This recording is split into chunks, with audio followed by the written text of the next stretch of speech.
Good afternoon and thank you for joining us.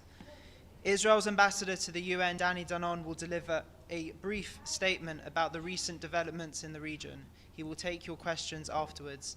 If you are called to ask a question, please remember to state your name and news outlet. Thank you.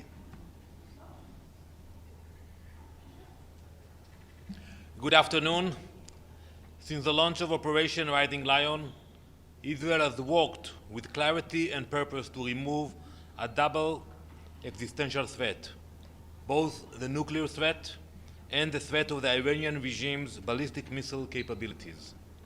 The IDF achieved complete air superiority over Iran, struck a severe blow to Iran's military leadership, and dismantled dozens of the regime's key strategic sites. Our forces acted with precision, resolve, and restraint. These threats no longer hang over the people of Israel as they did just a few days ago. In full coordination with President Trump, Israel has agreed to a ceasefire. We thank the United States for its support and for its critical role in helping remove the Iranian nuclear threat.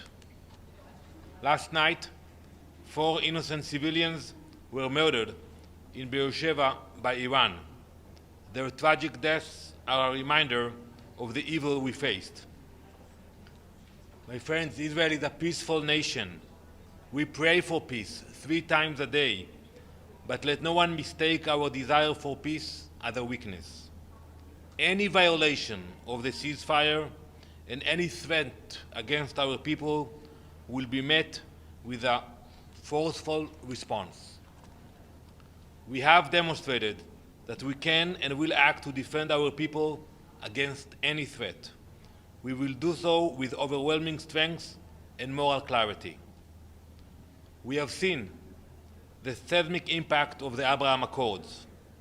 Today, I have no doubt that the leadership Israel displayed in recent days will enable more countries to join the path of normalization.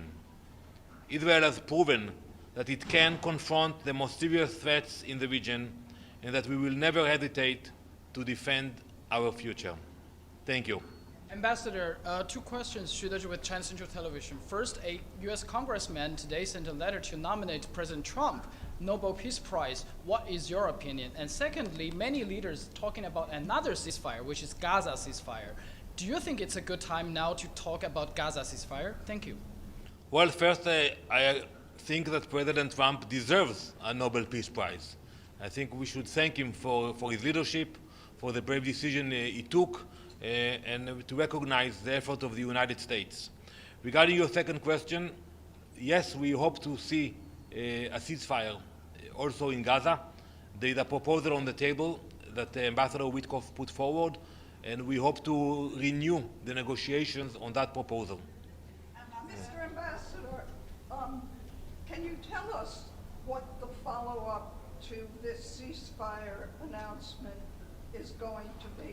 Are there going to be diplomatic talks between Iran and Israel? Is this something that Israel would like to see? The Iranians have already indicated that they want to see talks.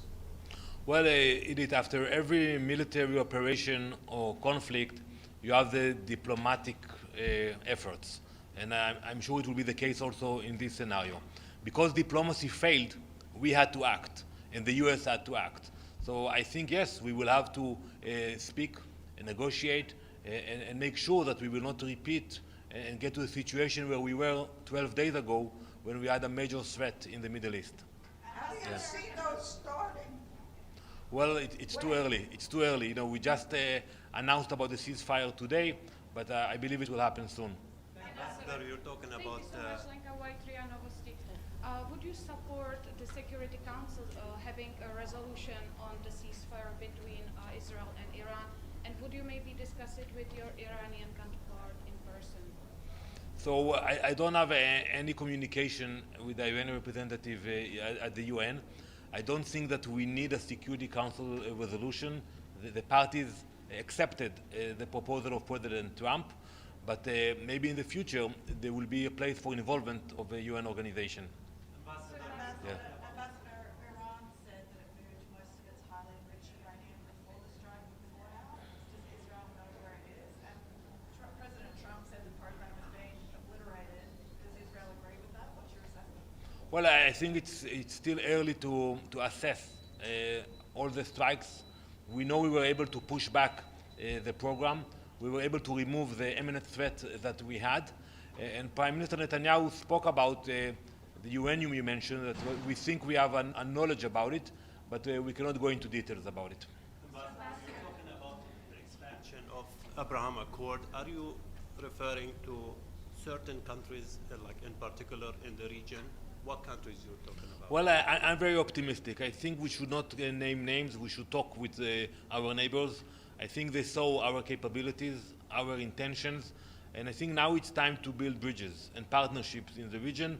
You know, we are very proud of the relationship we have with the Abrahamic countries like the UAE, Bahrain, Morocco, for sure the treaties we have with Egypt and Jordan, and I believe we will see more countries joining this path of peace. Ambassador, the Iranian leadership, including the President Masoud Pezeshkian, are announcing this conflict as a victory for the Islamic Republic of Iran.